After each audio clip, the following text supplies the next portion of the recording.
Good morning, everybody, and it's great to be back in the walled city. For about 10 years, I taught in a little pokey room up there every Friday, crossed the Glenshane Pass to come here, and I'd started up a course in the city called on women's studies, and it was basically about domestic violence. And I'm sitting there at the back this morning thinking about that wee pokey room which we were given, but it had led to some great changes and some amazing community development women came out of it. But this morning, can I thank Mary first for inviting me to participate in this, and commend Mary and Alison as wonderful chairperson that we have for this great conference. I can only say to the Californians, you should have brought the weather with you. You brought us great wealth of knowledge, but the next time bring the weather. So, 20 years on, and what has changed? It is interesting, actually, this term, domestic violence. Domestic is very cozy, isn't it, when you think of domestic? And we don't so much talk about violence anymore because it is about abuse in many other forms. And much of what I tried to do over the years was to get us to have a proper definition, which was intimate partner violence. And we still struggle here because it's mixed up with family violence and sibling violence and children on elders, and until we get to this intimate partner violence, which I think you have done in the States, we really won't have a proper record and good data set on the extent and the patterns and how much it's changed. But having said that, much of my work today is across the world in different countries and conflict regions, and most recently in Myanmar, formerly known as Burma, where I had the opportunity to work with women, and in the DRC, Central Africa, Uganda, and it's there, it's everywhere. I once remember meeting women from Iraq telling me they didn't have any domestic violence, that the Quran didn't allow it, and I thought that was interesting. I've since met the same woman about 15 years later, and she said, you know what, I've discovered we do have domestic violence. So that was a bit of awareness. But the most prominent form of violence against women is intimate partner violence. And both Aisling and I know that much of what gets talked about at the United Nations, where occasionally we get to give evidence, is focused on rape and sexual violence, and mostly in the terms of conflict from the other side. So what you're going to hear today is slightly different, because much of our intimate partner violence was from the same side. And that's important. I love the T-shirts, and what we've heard from Irene and Alana and others this morning was exactly that. Hear me, support me, protect me, respect me. And 25 years ago, when I first did the study and bringing it out in the open, that was a plea. To listen, to hear, to have a non-judgmental approach. And, stop asking why didn't she leave? And knowing one day that you will be there. And what happens is it, as you heard from the testimony of the women and young people this morning, it reduces capabilities. It can remove us from the public sphere. And I was one of those women who went into the public sphere and sat at the peace talks for 2 years, and for the first year was subjected to an enormous amount of humiliation. Go back. The only table you should be at is the one you're going to polish. Go back and have babies. You're the Greek chorus of women. Where did that attitude come from? How do you create peace in a society when at a big formal peace table, those kind of humiliating, derogatory comments towards a group of women like us was fired across the room every day? And so we had to obviously challenge some of that. But what I discovered in my research, and most recently with Jessica Doyle, was that this kind of stuff prevents women from moving in to roles of public decision-making. And we have to challenge it, whether it's in the public context or in the private context, because they cross over and they prevent us from becoming the kind of decision-makers that this country actually needs. And it goes on in terms of subordination and exclusion. I remember John Hume, the Nobel Peace Prize winner from this city, who's now very ill, and I've just dedicated a song on Desert Island Discs this Sunday to the town I love so well. And he said, and we all should remember it, that we need to decommission mindsets. I used to sit at that table every day and hear about the need to decommission arms and decommission weapons. And one day I simply put up my arm and remembered something I'd seen in a shelter in Florida. It was a poster, and it said, "Not all arms are imported." And it was, I said at the table, this arm that can do as much damage as this one, and that it was here that we needed to start working. And we often did try to bring in similarities of the work we were doing on violence against women to what was happening in our own communities. Not that we got much of a hearing, but I'll talk about that later. This is one of Eamon Malloch's pictures from this city. And you heard yesterday of the impact on children, and we're still dealing with that. The attention during the Troubles was diverted to other problems. I remember marching in the 70s in the women's rights movement for the extension of the Sex Discrimination Act and being told the only problem in Northern Ireland was religion, and the only legislation we needed was Fair Employment Act. But we didn't give up, and we got the Sex Discrimination Act and we got the Equality Commission in. But it told me that irrespective of who was in government, the focus was on political identity and religious identity, and not on the issue of discrimination against women, or indeed violence against women. And it was wonderful, Cathy Harkin from this city, who opened the first refuge here, who coined the phrase, and we used it on the last night of the peace talks, when we were asked, why do you women want a clause on the right of women to full and equal participation in Northern Ireland in political life? It has nothing to do with the Troubles. And somehow Cathy's voice came down to us, and I could hear her saying, because we live in an armed patriarchy. It wasn't just a patriarchy that was creating all of these problems in terms of preventing us from having a full and equal political participation, but some of those patriarchs were also armed, and indeed some were ecumenical. I remember Cathy Harkin often telling me here in this city when they went out to pamphlet around, and we use the word pamphlets, it's brochures. And when they were passing them out around the pubs, imagine those women being, so incredibly courageous to go into those pubs. You can imagine what was said back to them then in the mid-70s, early 70s. But they thought they would get a better hearing from our religious leaders, and they told women, see, actually, you're the crowd that split up families. Now, that has changed, but you will remember, Mary, those days well. You must keep the family together at all costs, until we started asking, and at what cost? And those cultural and, as they would say in other countries, customary laws began to change. For Americans, this is our little yellow piece here. And is our conflict over? Brexit. Have we got through this conference without mentioning Brexit? Well, we have. We've got to this stage of it.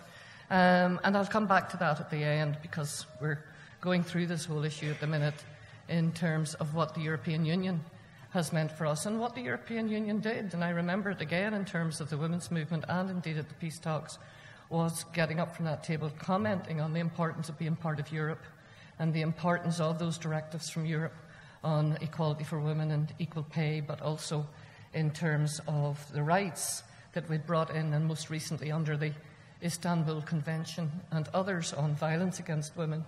But the issue of national identity has raised its head again, and political identity, and no doubt we will struggle once again to get these issues back up there. This city is probably remembered for that awful event. I happened to be present back then in 1972 on Bloody Sunday. I often say we went from civil rights to women's rights to human rights. And it was here in this city in 1978 that the first refuge was opened. And actually, there are women here. I think Eileen Webster is somewhere here. Is Eileen there? Because I wanted to acknowledge her all those years ago with Cathy Harkin and Avla Kilmurray and others. And it's the legacy that Mary, when we passed the baton, took the baton and carried it on. And that house was in Pump Street, and those brave women squatted in it and the housing executive, which had just been established as part of the discrimination against housing, recognised the need for this, and they allowed the house to be taken over by them for 5 pence. It must have been a shilling. I can't remember when the currency changed, for a shilling a year. But it was, if you read the minutes, and someday I hope they're published, you'll see the struggle. We were talking about it last night. But this is a banner. I'm not sure which of the gates in Derry this is, and it was asking where are the women now. It was actually 1991. But the women were there, and I love to tell this story. They're still there. I think Noelle Collins is here, and I told the story recently that a woman came into the refuge in Belfast, and she was making a cup of tea in the kitchen, and Noelle came in to make a cup of tea, and the woman turned to her and she said, "Have you just come in?" And Noelle said, "Yeah, I had," because she'd just come through the door. And she said to Noelle, "How long have you been here?" And Noelle said, 30 years. And the woman said, "Did it take that long to get rehoused?" And to me, that was just brilliant. And that Noelle was in the kitchen talking to the woman, and 30 years previously, and she was still there 30 years later. Those are my heroes, the unsung heroes of Northern Ireland, those of you who work in Women's Aid. I can only do this because you do what you do.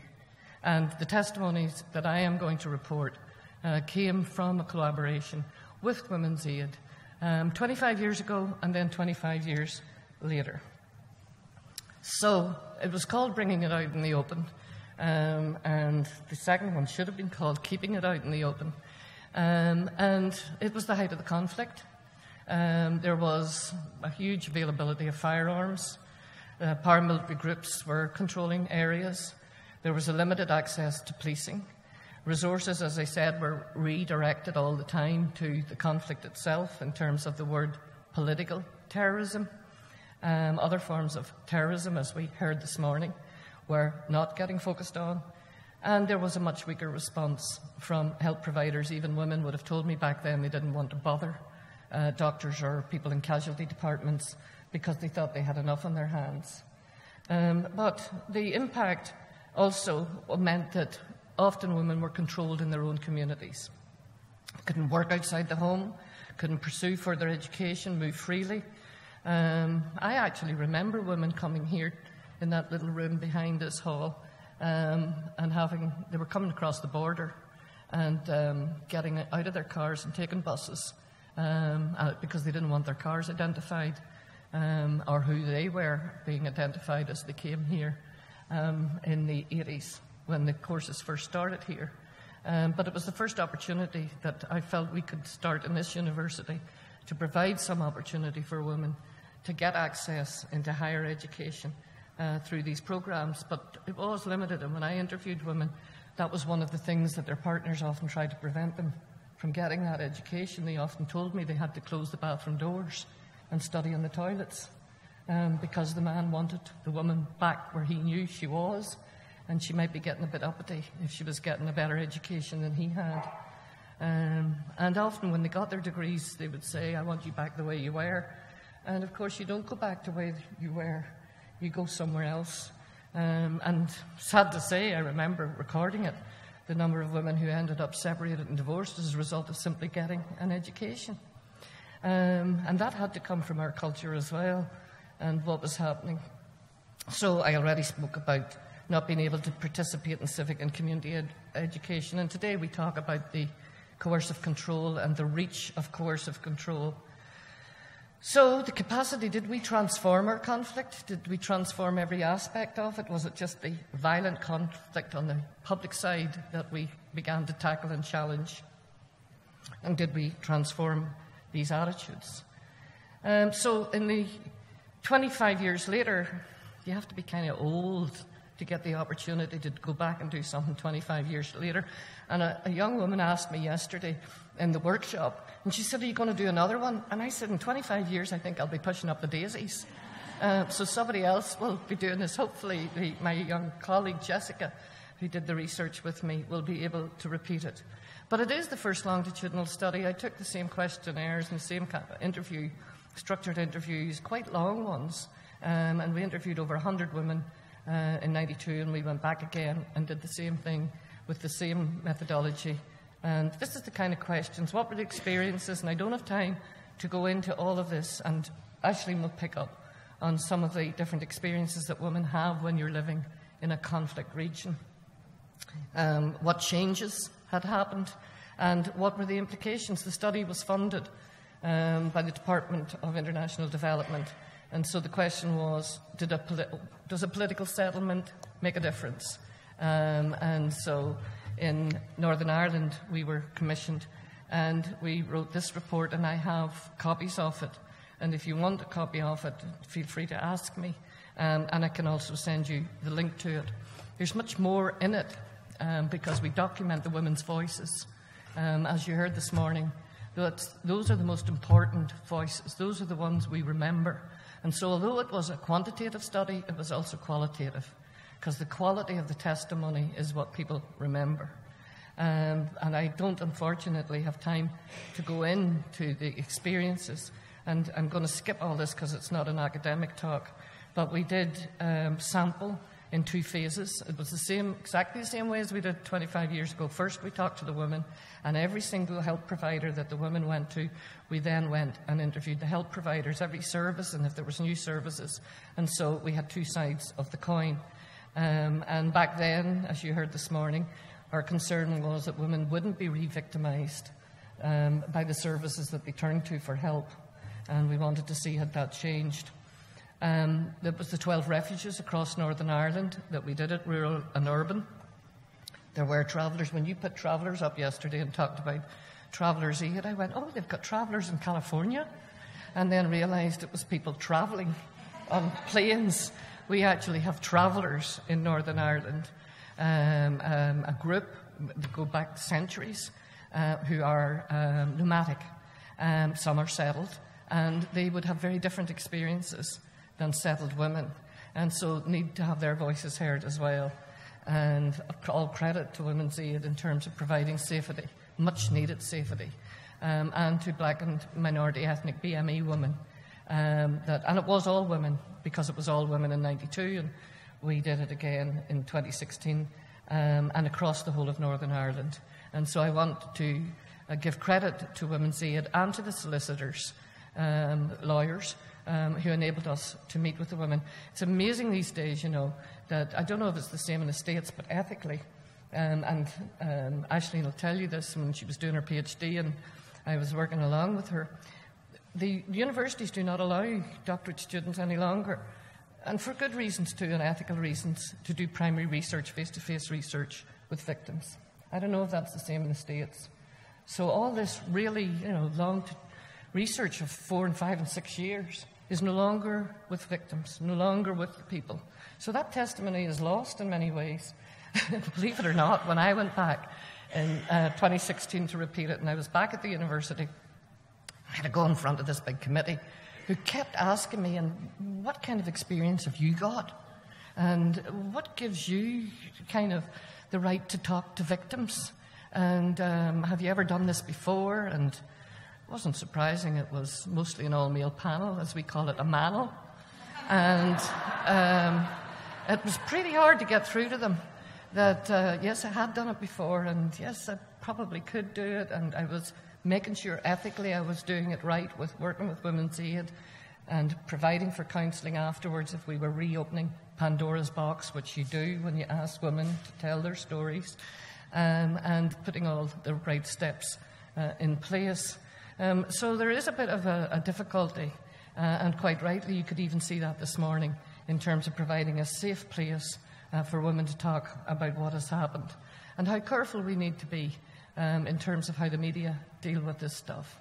But that's a story for another day, and that's one of the reasons why I asked that question yesterday, because they are getting it so wrong in terms of who they use and abuse and re-traumatise when they try to do something public on this without much expertise. So anyway, it struck me yesterday when you were talking that you were talking mostly about, you started talking about strangulation. I was surprised that you were saying about, the lack of prosecutions on choking and strangulation. Here, the predominant in the United Kingdom, Ireland, has been knife attacks and strangulation. Less so compared to the States in terms of guns, they have a huge problem with guns. If you didn't know that already. Whereas we did during the Troubles, because I was able to show that as many women were murdered here in their own homes as were murdered in the Troubles. Shocking. Because we had less women murdered in the Troubles, but we had too many women, and it was the availability of firearms. And I did a comparison between Yorkshire, which is the same size as Northern Ireland, Devon and Cornwall, the Republic of Ireland, and Northern Ireland, and we came out way ahead in terms of the homicides and the guns. So it does make a huge difference if you remove those weapons. And we did start to do it. We had a formal process of disarmament, of decommissioning the weapons, and most of them from non-state actors, from paramilitaries, armed groups, combatants, activists. You have to be careful these days how they're titled. Because I am now on the commission, this International Independent Commission to disband paramilitary groups. Very simple title. And so the word disbandment and the word paramilitary is contested, and I'll say a little bit more about that later. But I'm really glad I'm on it. I'm the only woman on it. There are 4 of us, one American, one from Ireland. Ireland calls itself Ireland, but it's actually on the other side of the border. The Republic of Ireland, and 2 of us from Northern Ireland. And being the only woman on it, I kind of notice a few things about what we're dealing with here. I think it's called masculinity, and sometimes it's even called toxic masculinity.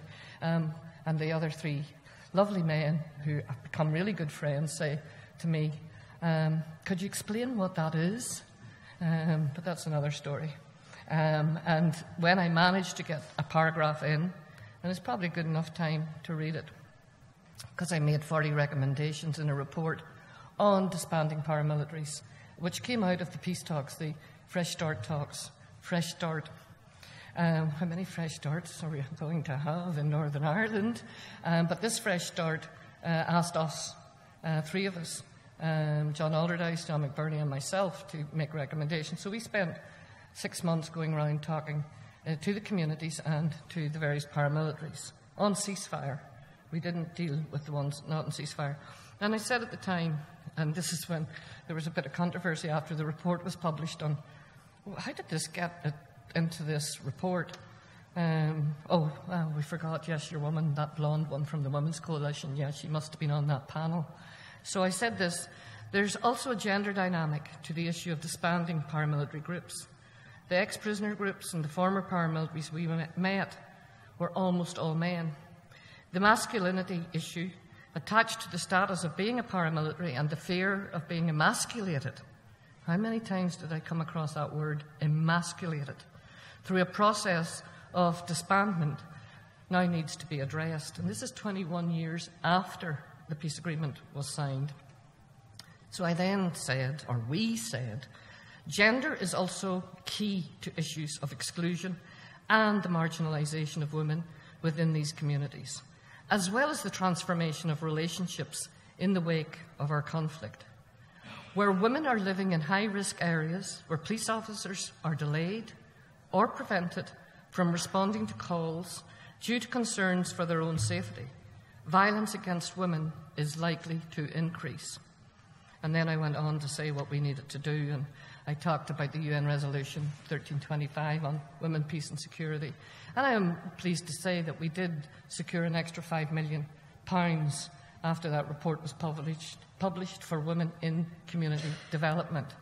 I'm still trying to check exactly where the women benefited. And I asked Mary if you got much of it, if Women's Aid got much of it. And the answer was no. But I do know where some of it has gone, and it's not all spent yet. And as long as there's breath in my body, Mary, you'll still get some resources for this Family Justice Centre, because this is part of our transformation and has to be. So the disarmament, the policing protocols changed in terms of legally held weapons. I'm going to tell you a funny story. When I was elected, I went into my desk in the Assembly as a member of the Legislative Assembly, and I opened up the phone book. And the first words in the phone book, you know, the way you go down it to see where everybody's office is and where their numbers was, armoury. And I went, armoury? And I thought, what's that? It's the place you keep your guns. And I discovered that half the members of the Legislative Assembly had personal protection weapons. And it really came home when I was the chief whip.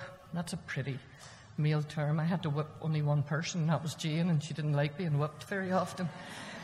But I would go to the meetings of the chief whips, and when the Queen was coming, we were told in Parliament buildings that we had to leave our guns at the door.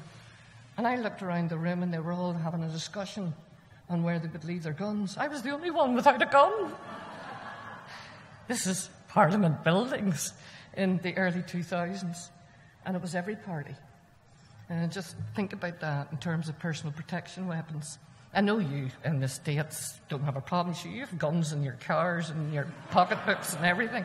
But for us, for me, it was a bit of a shock. And all of that, of course, has now changed. And even the police would tell you those personal protection weapons and people who were dealing with security services or people that were building even, buildings that were related to security services all had personal protection weapons. So the place was pretty much awash with these PPWs. And there are now protocols, and obviously things have changed as a result. But here's one of the pieces of testimony. And this fear still continues. This was the most recent research where the women said this about the gun in the hot press. And if you don't move, I'll blow your brains out. That left me fearful. I was too frightened after that, and maybe even more cautious of saying anything in case it was more control over me. I used to say, you know, at the talks, let them rust in peace. But there's some of them that aren't rusting when they should be, and are still available, but much less so. So Aisling talks about this in terms of her research, the availability of resources that provides extra power, extra stimulus. Because if domestic violence or intimate partner violence is about anything, it's about power. It's about control. And if you have a gun or you have access to something like that, there's extra power there. And it also, you know, membership of paramilitary organisations was frightening for the women. What we came across was people alleging that they were still members, even if they weren't. And women would say to us, well, I know he's just a card, but he's pretending, but I really am still quite frightened that he thinks he can exercise this coercive control. They didn't use that word, of pretending they knew where to get one or how they would get access. So during that period, if you were in trouble, you did nothing. You didn't go to the police. And, of course, the alternative police were the boys. He warned me not to go, that I'd get my 2 knees done. In Northern Ireland, for the Americans, that's called kneecapping. And I remember once Al Gore making a big mistake when he was to stand in for President Clinton, and he came up to me and he said, he was telling it publicly, and he said, because Clinton had hurt himself on the golf course the previous day and he couldn't come to address us, and he said, I'm just 1 kneecap away from being president.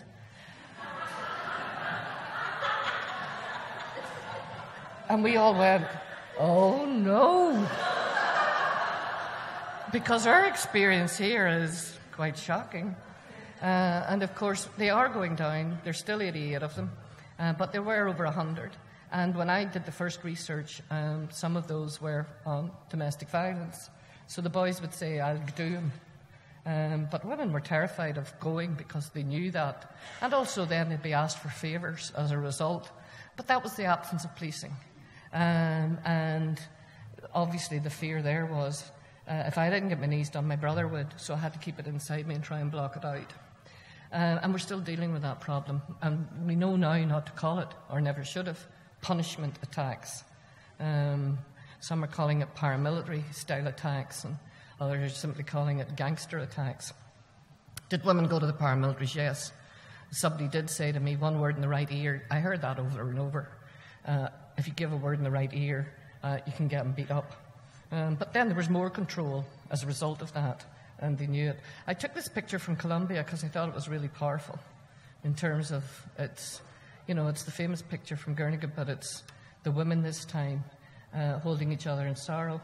And, of course, when I'm there, on their peace process, and it's quite terrifying, the extent of violence against women in Colombia, and predominantly talked about in terms of sexual violence. The saddest thing I had when I went into a shelter was the people saying to me, we can only deal with all the multiple cases that we have on sexual violence. We don't have time to deal with domestic violence. And that's sad, because the two overlap, but they are dealing with huge issues now, both conflict but more also post-conflict, because people are now talking, as they did here, talking and telling in a way they couldn't during the conflict. So you heard this a little yesterday.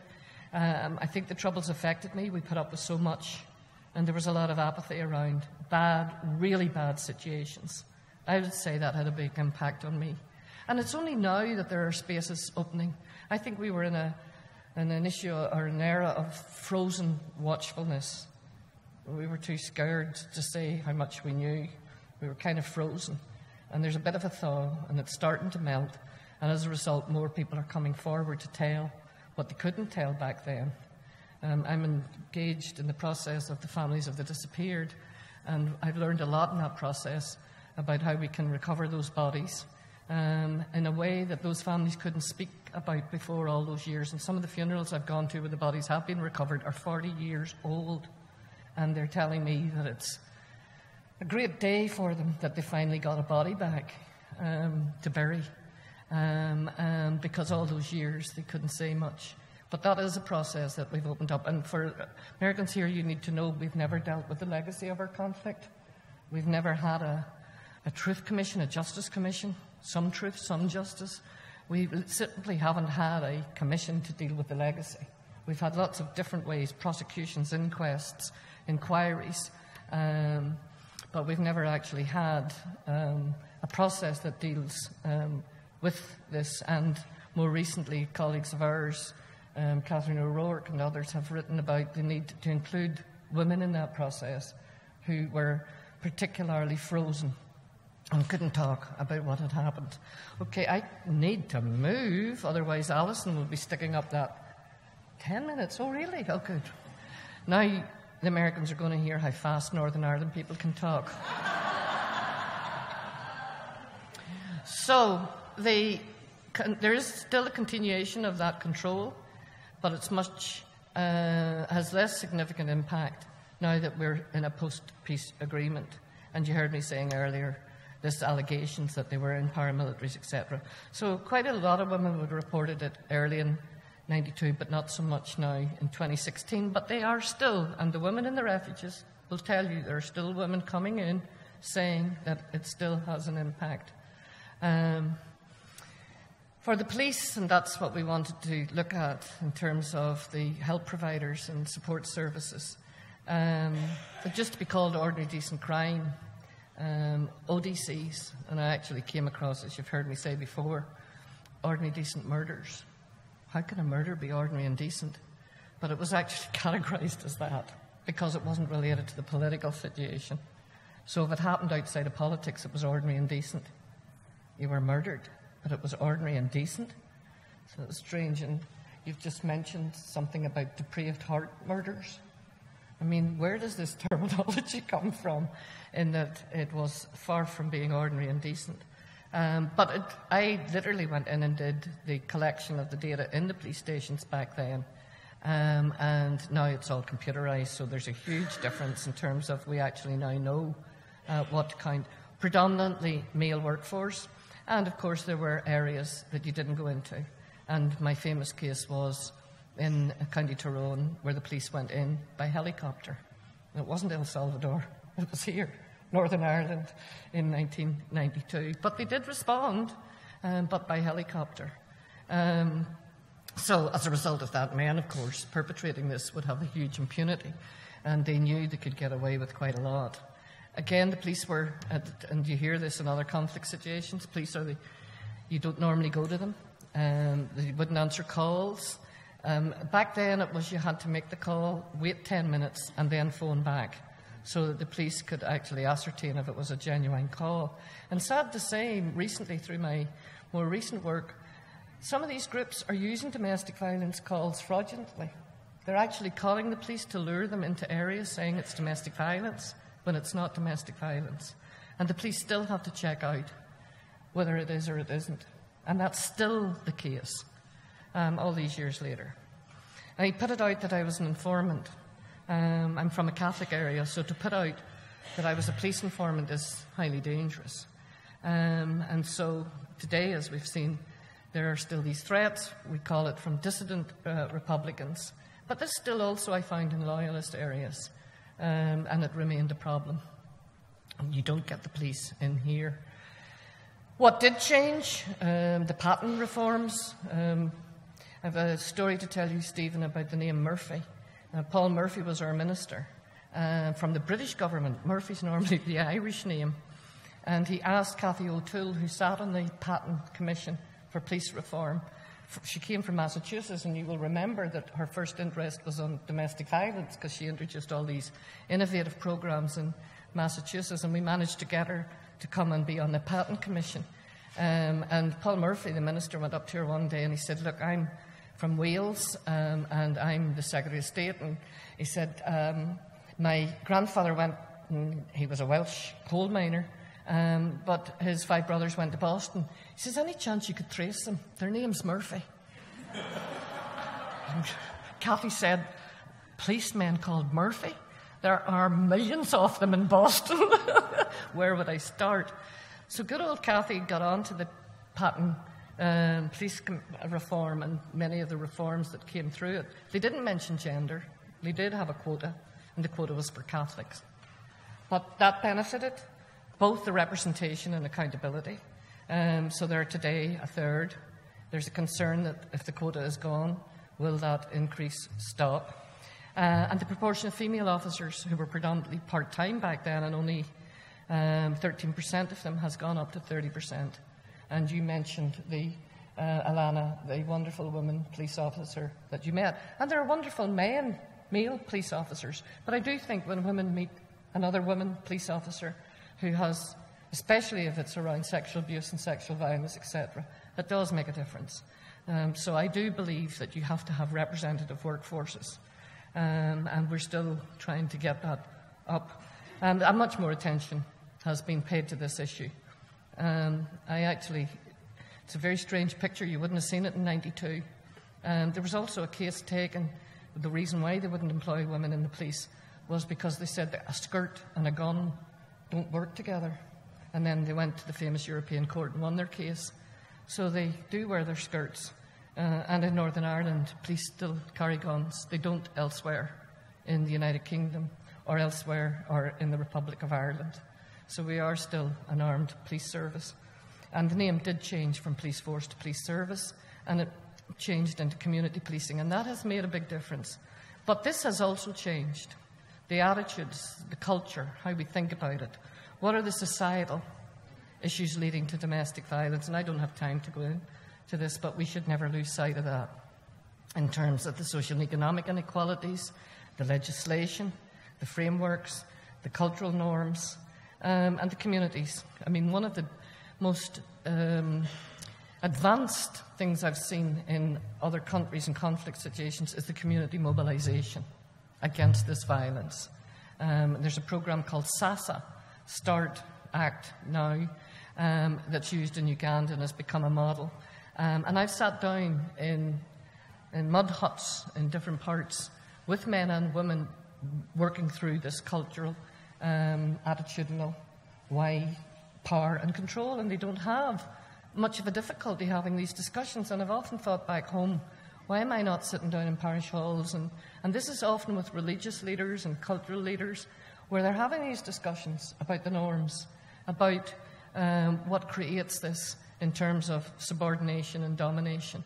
And that's where the community is rising up. Back in '92, there was still a stigma around divorce. Well, we've seen the massive change in the Republic of Ireland in relation to women seeking divorces, in particularly rural areas where they were told that this would be the end of all farming as we know it, because of domestic violence and the women having a right to the farm. Didn't happen. But all the reasons why you couldn't introduce progressive changes to give women the right to separate where there was violence. And obviously the issues still remain in terms of Northern Ireland being so far behind elsewhere on that. But this is the raft of legislation. It's not for the want of policies and legislation and strategies. The question is, are they being enforced? Are they being implemented? And Alison and I just had a brief talk about the differences between how you are enforcing your legislation in California and how we're enforcing it here. And, you know, as we know from having been part of the Good Friday Agreement, and I was one of the signatories, it's one thing to sign off or it's one thing to write something. It's a different thing to enforce it. So what you promise, you must deliver. Otherwise, it's just aspirations. There's nothing guaranteed about it.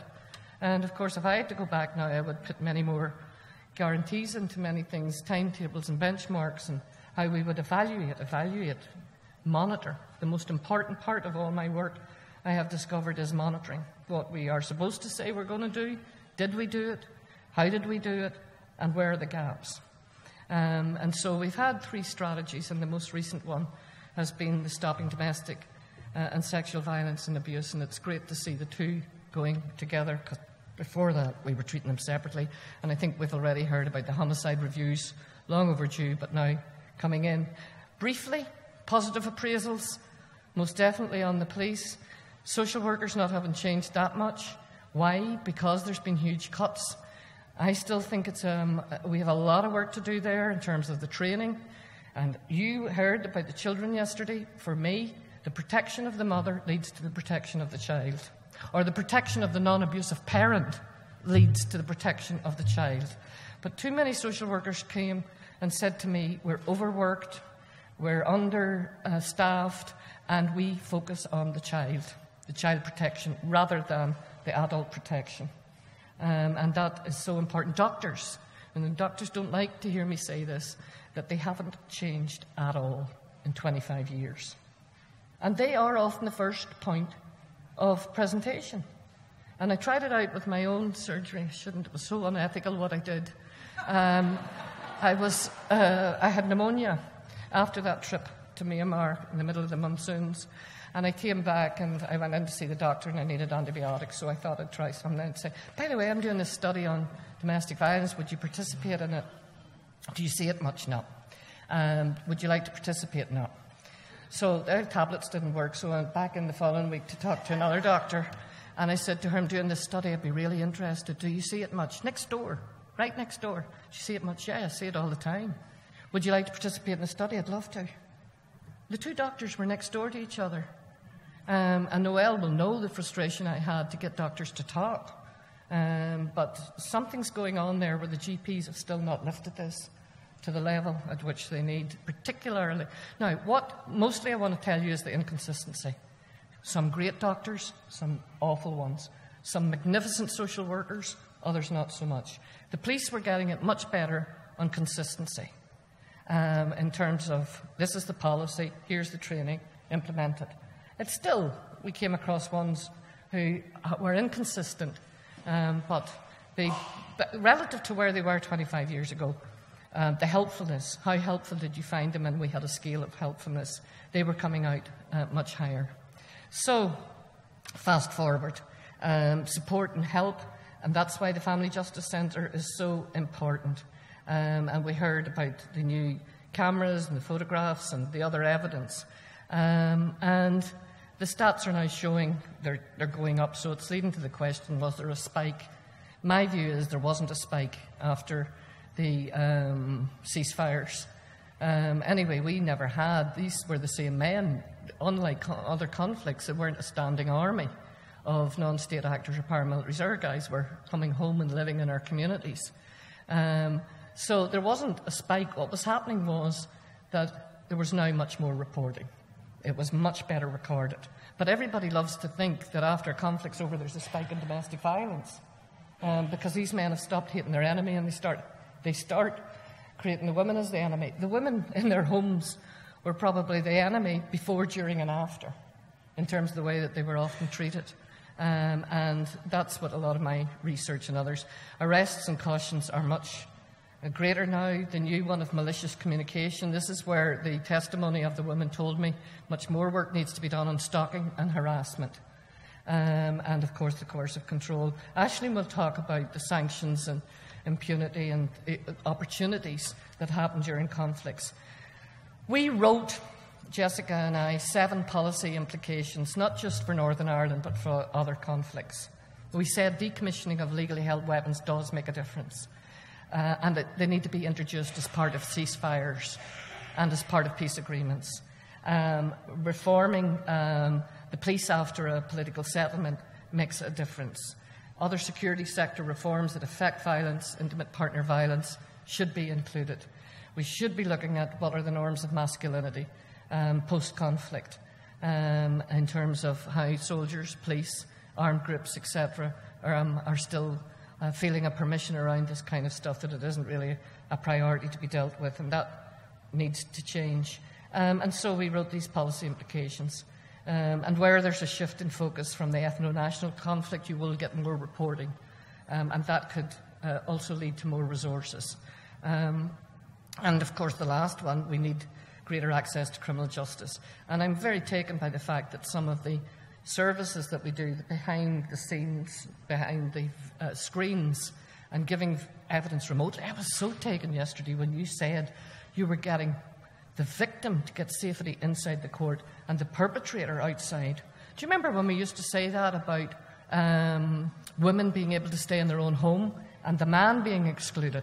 And it was such a fundamental difference, because before that she had to go on the run, she had to keep moving. And after that we said, but it shouldn't be her that should have to go, it should be the perpetrator. Well, I was very taken by that yesterday, and I think that would be such a fundamental shift in our thinking.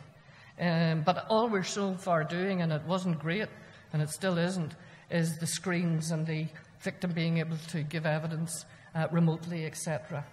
And I understand now, as a result, and this is the first time I've seen it, as a result of the work we've done on violence against women, that's now going to start on political cases, which is interesting in terms of special measures, because of the intimidation of witnesses over and over again. I don't have time to talk about the Bill of Rights, but I had a great moment to draft the Bill of Rights for Northern Ireland. It's sitting somewhere rather in dust on 10 Downing Street. And whether Brexit will make any difference to it or not, does every cloud have a silver lining? I'm not sure that this one will. But we need the Human Rights Act. We need these to be seen as human rights. And many of the cases, as you know, Alison, that were taken to Strasbourg were taken under the Human Rights Act. Positive obligation of the state, due diligence to pay attention to this, all of this. And so this is me, a cartoon, I love it, Ian Knox, Irish News, showing me telling 2 of the commissioners human rights are not a pick and mix. Those of us in Northern Ireland, if we know anything, we know I'm going to pick the human rights that suit me. I'm not giving you the human rights that suit you. And I tried to say it's not a pick and mix, but I also tried to say this is not just about political identity and sectarianism. This also has to be rights around domestic violence and sexual harassment. And they're still sitting in the advice, but will they see daylight sometime? So let's not fall back. We've come far. It's been a roller coaster. It's gone up, it's gone down. Istanbul Convention's across the border, and they've ratified it in March. We don't have it. We're waiting on the legislation, coercive control. Scotland's gone far ahead. Interestingly, Judge Bagnall's saying they've got their cases down of withdrawal to 10%. Is it the water they drink? Is it the air they breathe? No, it's not. It has to do with how they're doing their practice in terms of the withdrawal rates that I found back then and still finding over 40%. The one I don't have time to mention is the other roller coaster, the austerity cuts. What's happening to poor women? What's happening to the universal credit? And the UN rapporteur has just made a statement on Britain saying this is increasing the discrimination between men and women, and it's putting women into very difficult and dangerous situations where it's giving him more control over the family finances. So, lastly, yes, the legacy of the conflict's there. We still have residual paramilitarism. We don't have a government, so we can't get this legislation through. We still have political identity and religious issues, but we've come a long way. And Women's Aid were quite right to carry that banner, saying until women and children are safe. So sustaining peace means building relationships on dignity and respect. And I said it over and over again in relation to our work at the peace talks. but it was mostly focused on dignity and respect and political relationships. We need also to have dignity and respect in our homes and our community, in our personal relationships. And so, as a feminist, as a women's rights advocate, the personal is political.